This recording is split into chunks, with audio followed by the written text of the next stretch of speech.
I'm really not sure if I should be saying this as a missionary, but I am really not a great soul winner. I'm a soul winner. I go, I talk to people wherever I can, tell them about Jesus, hopefully show them the love of God any way that I can. But I want to tell you today about somebody who is a fantastic soul winner, maybe the best I've ever met. His name is Francis Kusi. I had the pleasure of being Francis's English teacher at the Bible college.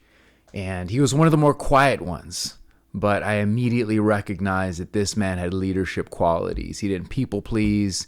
He didn't try to be a class clown. He was there because he wants to be a pastor and he wants to reach people with the gospel. And I was immediately drawn to this man.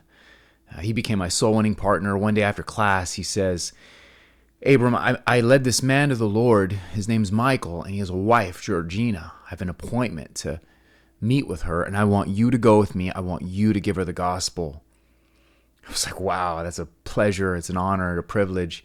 Absolutely. So we scheduled to go. We go on a long journey. Anywhere you go in Ghana is a long journey. And so we take buses and taxis and long walks, and we finally get there. She takes a break from her knitting. That was her job. She was a seamstress.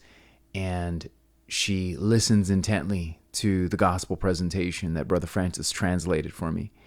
Halfway through the gospel message, Naomi pokes her head through the door, a coworker.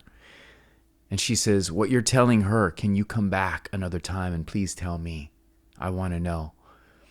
We're like, yeah, that's amazing. Absolutely. It's great in Ghana because people make appointments to get the gospel. That's never happened to me in America. And so Georgina accepts Christ as a personal savior. She had a Pentecostal background, but she accepted Christ. We come back later. Naomi accepts Christ as her personal savior. Georgina says, can you please tell my grandfather and my adopted children what you told me today? We make an appointment. We come back to her house and we tell grandpa and the children, the adopted children, the gospel. Francis sits down with grandpa. I sat down with the girls. We gave them all the gospel. They get saved. We reach Georgina's sisters at another time. They get saved. A lot of the neighborhood kids through the kids ended up coming to church and they got saved.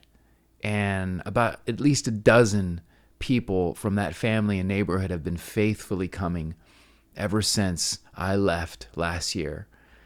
Brother Francis has been so faithful in starting Bible clubs at their house, going faithfully in the neighborhood, soul winning. He texts me updates constantly. I've been able to help him in a few financial areas and encourage him and pray for him. He texts me, Brother Abram, I led this man to the Lord. Pray for him. Brother Abram, somebody else got baptized today. Brother Abram, somebody else joined the church. And it's just been so amazing to have a small part in what Brother Francis is doing out there. And personally, I don't think that I'm one of these people who are going to lead hundreds of people to the Lord. I hope so. But I feel like I'm more of a Barnabas. If I can be an encouragement to Brother Francis and people like Brother Francis, I could reach people through him more so. And I'm just so excited to get back. I can't wait to get back to the bus ministry that Brother Francis and I started together and has grown tremendously. I can't wait to get back and encourage our little Ghanaian family there, as well as my Brother Francis and others. One last little story. We were in class one day, and Brother Francis said something that blew me away. This was before I knew for sure that I was going to go full-time to Ghana. I was waiting on God to confirm this, and God confirmed it in a number of ways. And one of the ways that God confirmed it was through the words of Brother Francis. I was talking about how I'm going to go back to America soon. I'm going to miss you guys. And Brother Francis looks at me across the table and he says, I think when you go back to America, God's going to send you back to serve him right here in Ghana.